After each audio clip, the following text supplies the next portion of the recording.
मैं Narendra Kumar Sharma, associate professor history, government college Deogarh, जिला राजसमंद। प्रिय छात्रों, गत व्याख्यान में मैंने वियना कांग्रेस, आधुनिक विश्व के इतिहास की एक महत्वपूर्ण जो विषय था, उस विषय के एक हिस्से वियना कांग्रेस क्यों हुई, किन समस्याओं को लेकर इस सम्मेलन में मंथन किया गया, उस विषय पर आपके साथ चर्चा की। अब समस्याओं के पश्चात एक जो दूसरा महत्वपूर्ण प्रश्न है, वो प्रश्न ये है कि इस कांग्रेस में किन महत्वपूर्ण प्रतिनिधियों ने भाग लिया। उन समस्याओं को सुलझाने के लिए जो समस्याएं नेपोलियन के व्यवहार के चलते, उसकी कार्य प्रणाली के चलते, उसके साम्राज्यवादी लिप्सा के चलते, उसके द्वारा लड़े गए युद्धों के चलते उत्पन्न हुई थी, तो वो कौन महानुभाव थे जिन लोगों ने इस यूरोप की जो दुर्दशा हो गई थी नेपोलियन के चलते, उस दुर्दशा से यूरोप को उबारने का काम किया। वे कौन लोग थे? इस विषय पर हम इस व्याख्यान के माध्यम से आपके सम्मुख कुछ तथ्य रखेंगे। जो वियना सम्मेलन हुआ, उसमें टर्की को छोड़कर यूरोप के लगभग अन्य सभी प्रमुख देशों के प्रतिनिधियों ने भाग लिया था। उसमें भाग लेने वाले जो प्रमुख प्रतिनिधि थे, यूँ तो लगभग संपूर्ण यूरोप ने उसमें भाग लिया था, लेकिन जिन लोगों ने इस सम्मेलन में महत्वपूर्ण भूमिका निभाई थी, जिन लोगों के प्रयासों के चलते या जिन लोगों के कार्यों का प्रभाव इस सम्मेलन के निर्णयों पर दिखाई देता है, उन प्रतिनिधियों की महत्वपूर्ण रूप से हम यहाँ चर्चा करेंगे और इसके माध्यम से आपको समझाने का प्रयास करेंगे कि वे कौन कौन से प्रतिनिधि थे जिन्होंने इस सम्मेलन को अपने कार्यों के द्वारा प्रभावित करने में भूमिका निभाई। तो यहाँ हम सबसे पहले ऑस्ट्रिया का जिक्र करेंगे, जिसकी राजधानी वियना में इस सम्मेलन का आयोजन हुआ था। ऑस्ट्रिया के प्रतिनिधि के रूप में वहाँ के सम्राट फ्रांसिस प्रथम तथा ऑस्ट्रिया के प्रधानमंत्री मेटरनिख ने इस सम्मेलन में भाग लिया था। और ये जो वियना में होने वाली जो सम्मेलन था, इस सम्मेलन की अध्यक्षता करने का जो महत्वपूर्ण या गौरवपूर्ण अवसर था, वो अवसर प्रदान किया गया था यहाँ के प्रतिनिधि, ऑस्ट्रिया के प्रतिनिधि मेटरनिख को।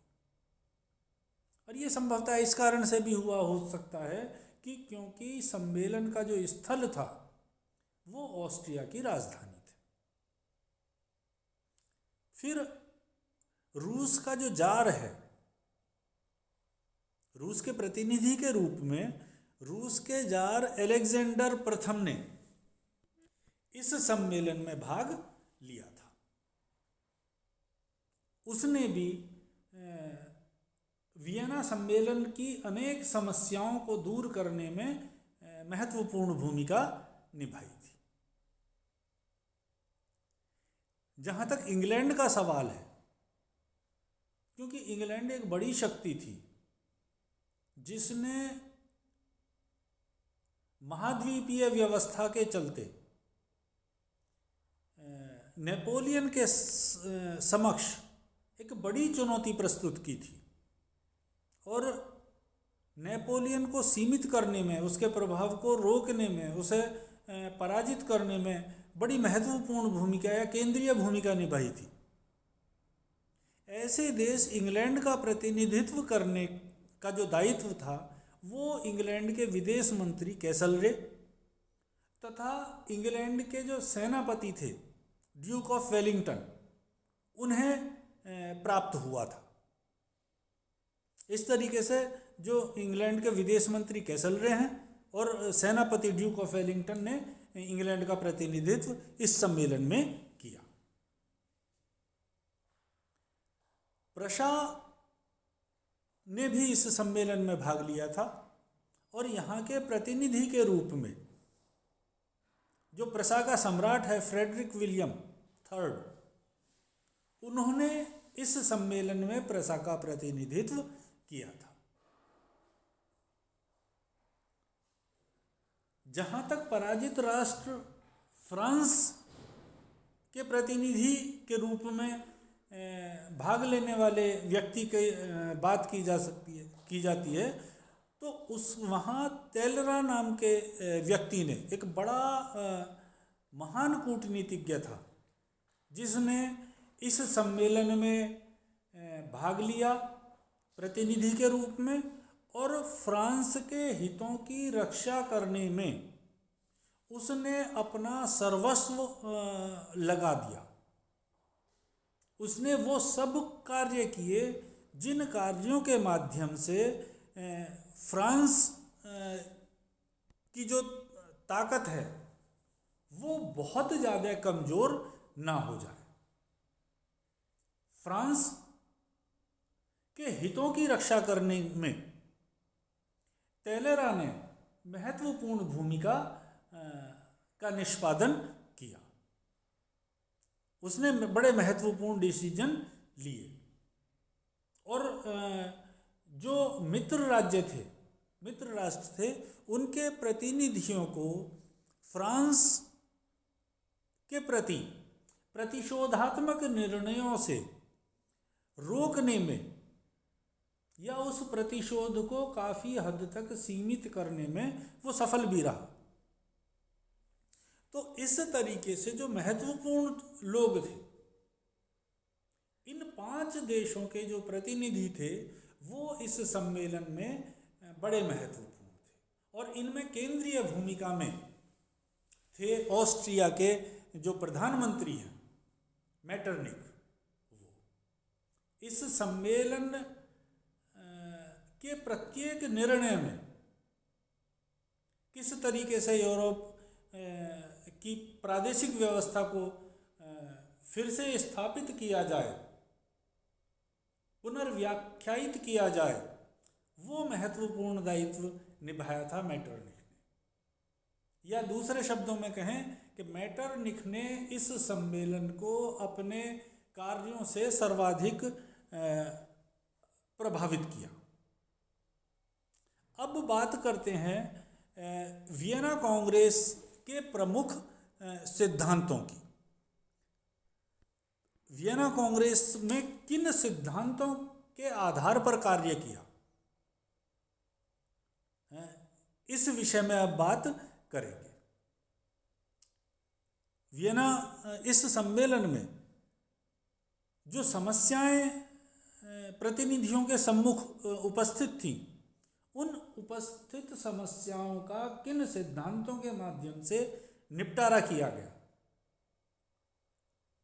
तो इसमें सबसे पहला जो बात थी वो थी वैधता का सिद्धांत।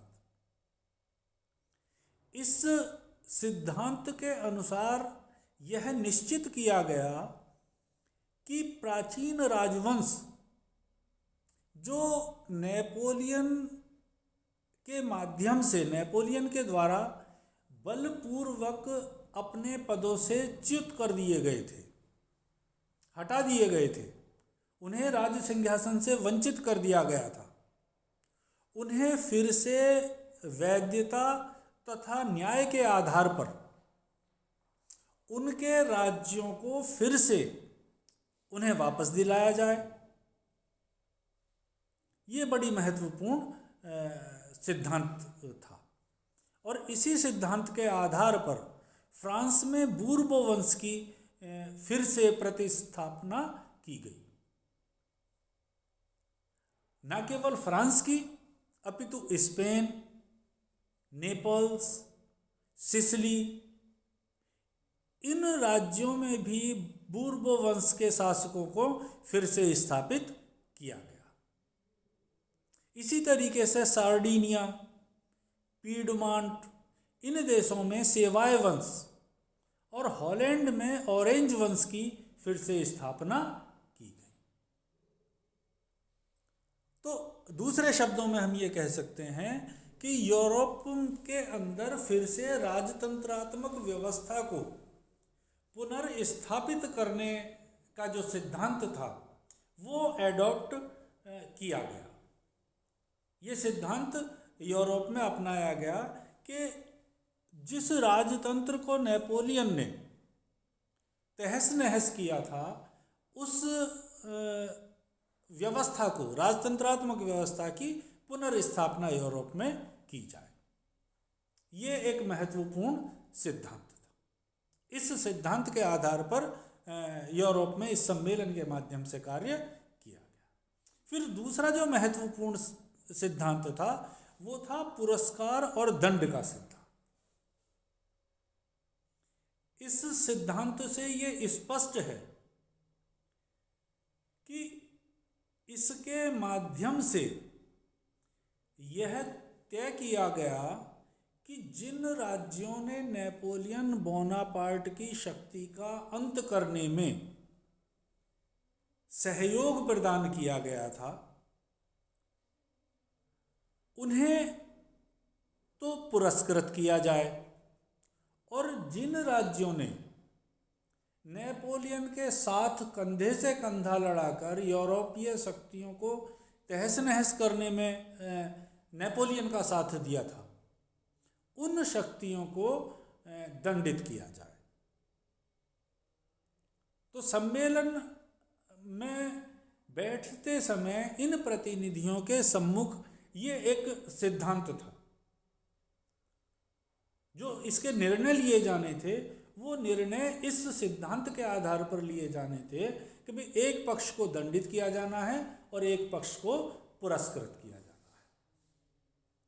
जिस पक्ष ने नेपोलियन की शक्ति को सीमित करने का कार्य किया उस पक्ष को तो इनाम दिया जाना था, और जिस पक्ष ने नेपोलियन को सहायता प्रदान की उस पक्ष को दंडित किया जाना था। तो इस सिद्धांत को दंड और पुरस्कार का सिद्धांत कहा गया। इसी आधार पर रूस, ऑस्ट्रिया, प्रसा, इन राज्यों को फ्रांस को पराजित करने के पश्चात उनके हिस्से इन राज्यों में बांट दिए गए। इंग्लैंड को बहुत सारे जो सामुद्रिक प्रदेश थे,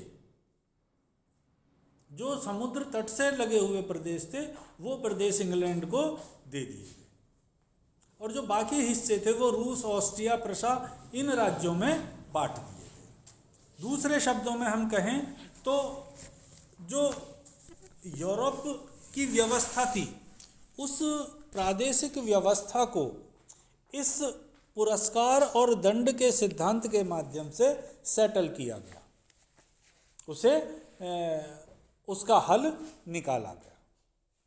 फिर जो तीसरा महत्वपूर्ण प्रश्न था वो था शक्ति संतुलन का सिद्धांत।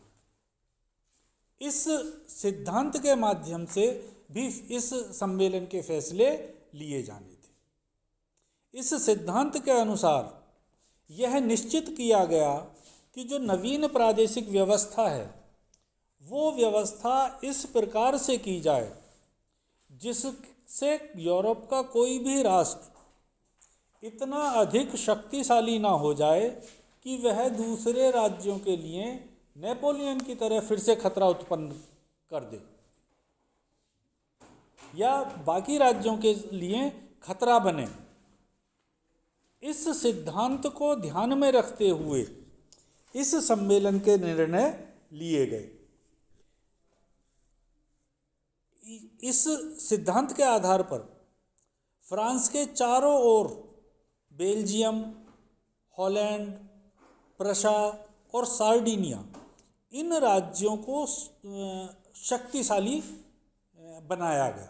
उस प्रादेशिक व्यवस्था से वहाँ की सैन्य व्यवस्था को इतना मजबूत किया गया कि फ्रांस के चारों तरफ इन बड़े और शक्तिशाली राज्यों को की शक्तियों में इजाफा किया गया, जिससे यूरोप की जो शक्ति संतुलन है वो बना रहे। तो इस प्रकार हम देखते हैं कि इन महत्वपूर्ण प्रतिनिधियों के द्वारा इन महत्वपूर्ण सिद्धांतों के माध्यम से या इन सिद्धांतों को आधार बनाकर इस सम्मेलन के जो निर्णय है वो किए। आगामी व्याख्यान में हम इस वियना सम्मेलन में लिए गए निर्णयों और इस सम्मेलन की विशेषता पर प्रकाश डालेंगे। धन्यवाद।